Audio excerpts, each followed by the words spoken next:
world, this is Nicholas Montez here, and welcome to my YouTube channel. Well, actually, it's not Nicholas Montez anymore, it's not the Teenage Movie Critic. I think I should update my intro for this channel later this year, when it comes to my next anniversary of it being another year of being my channel.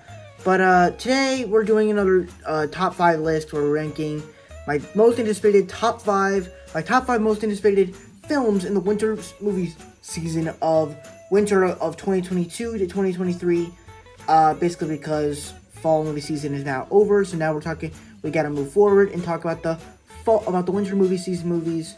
Let's go ahead and get started.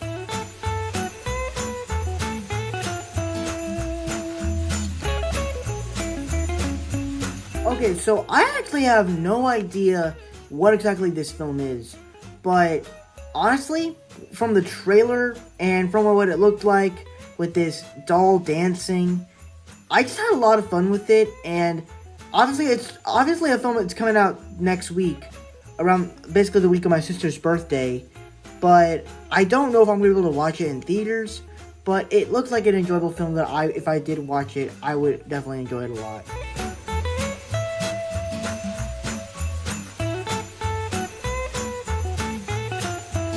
Now, this is a film that, if you don't know, this movie is actually based on true events. Now, obviously, it is true that the bear does take cocaine, but in the real events, what makes it different is that the bear died. In real life, the bear died from taking the cocaine, but in the movie, as it is a film, the bear takes cocaine and goes on a murderous rampage.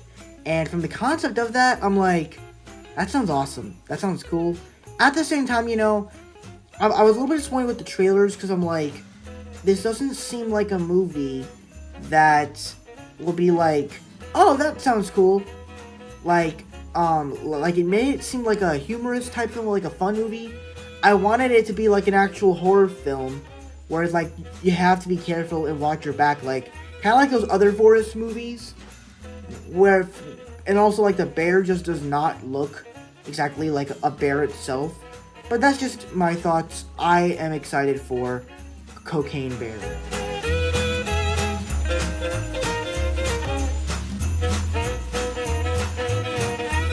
Now, if you know me, I'm so excited for Phase 5 and Phase 6 of the MCU. And the fact that this film is coming out a month after my birthday, plus it's coming out in 2 months, I'm so excited. First off, I really like the first 2 Ant-Man films, I think. The first one was a very good heist movie, a great introduction to the character, and added something kind of different and interesting to the MCU, while at the same time fitting into it.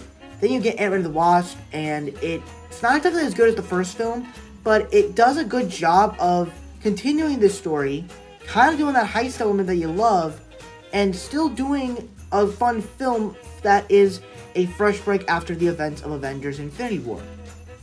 And then you get this film, and it's, when you think about like Ant-Man and Ant-Man and the Wasp, they're films that came out after big movies like Avengers.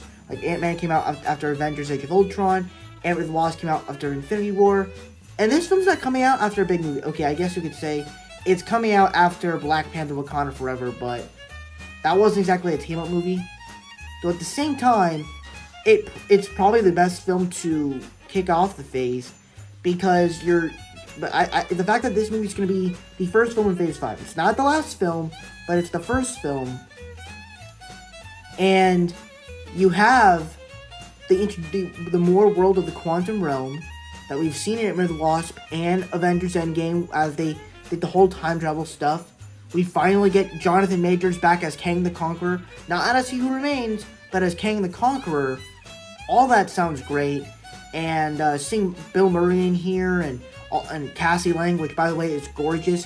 Catherine Newton is great. So there's just a lot of stuff I'm excited to see in this film, and I'm honestly interested what Scott Lang's gonna lose in this movie. If you look at all the other trilogies, every character's lost something. So what is he gonna lose? We'll just have to wait and see and find out.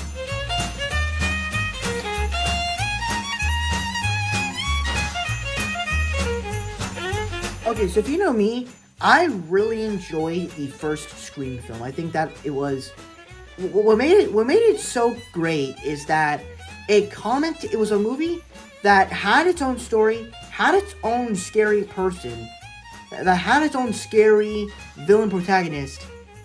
But what made it cool is that it comments on other movies. It uses the plots of horror movies into the story. So they use the stuff of Jason and Michael Myers and all of that to try and defeat the villain, and it's awesome in the way they do that. And I even heard some amazing things about Scream 2022, where because Scream 2022 is a legacy sequel, that movie comments on legacy sequels. And so when you get into this movie, it honestly looks really cool. The fact that it's going to be taking place in New York City, and it's also just... and so with that, you also have the Scream guy holding a gun, which usually those villain protagonists, those scary protagonists don't tend to use guns. They tend to use like knives or axes or jigsaws. But honestly, the movie looks really cool, and I honestly want to see it, but I need to see the other Scream sequels first before I get into this film, because I'm invested into this one.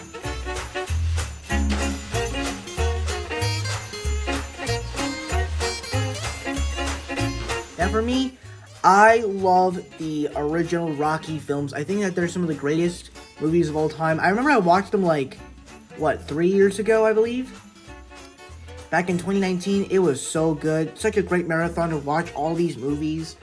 And, the music, everything about all these films have been so great, as they just tell this humane story of this boxer who rises to fame that fails, that's so human. And you get into the Creed films, and it's like, you think it would sound like such a stupid idea because of what they kind of used in Apollo Creed, but no, they actually told a humane story of these real people. And I think both Creed films were able to nail it, whether it was different directors or whether it was different stories. Well, whether it was different directors, because the first Creed was directed by Ryan Coogler, and then Creed 2 was directed by someone else. But I think both films were able to capture stories that felt true to the Rocky franchise, but also to the character of Adonis Creed. And then you get into this film, and it just sounds awesome. I mean, that trailer we got a couple years ago, we got a couple months ago, back in, I believe, in October, looks awesome. I mean, and I think what also makes it really cool is that you have Michael B. Jordan. What makes it interesting is that you have Michael B. Jordan, Adonis Creed himself, being in the director's chair. Like, the first film, you had Ryan Coogler. Second film, you had someone else. And now you have the person who is the actor in the film at the same time. He's taking the director's chair. And at first, I'm like, this is also his directorial debut. So it's like, this is kind of a risk he's taking, because this could either be a great film, considering it's the third film in a great franchise, or it could possibly flop. It could easily do one or the other, especially since it's directorial debut. But at the same time, I mean, what also something he's planning on doing is he's taking this movie to the IMAX. As if you've seen the trailers, the fights are done for IMAX. So it's like they're making kind of the experience of the movie, the fights of the movie, visceral, and I love that. And then of course, casting Jonathan Majors as the long lost friend of Adonis Creed to be the villain of the film, that just sounds amazing, man. And all those jacked pictures of Jonathan Majors, everyone was thinking that was going to be for King the Conqueror, but then you're like, oh, he's training for Creed 3. So, I can't wait to see Creed 3 March, I believe it was the first week of March. I believe it's March 10th, I believe. I think it's March 3rd. I don't remember, but I'll be there. My whole family will be there. We gotta be there for it, because I'm excited, so... That is it. Thank you guys so much for watching. I really hope you enjoyed. Don't forget to like, comment, and subscribe. All my social media stuff is in the down section over there. And I'll see you guys in the next video. Bye-bye.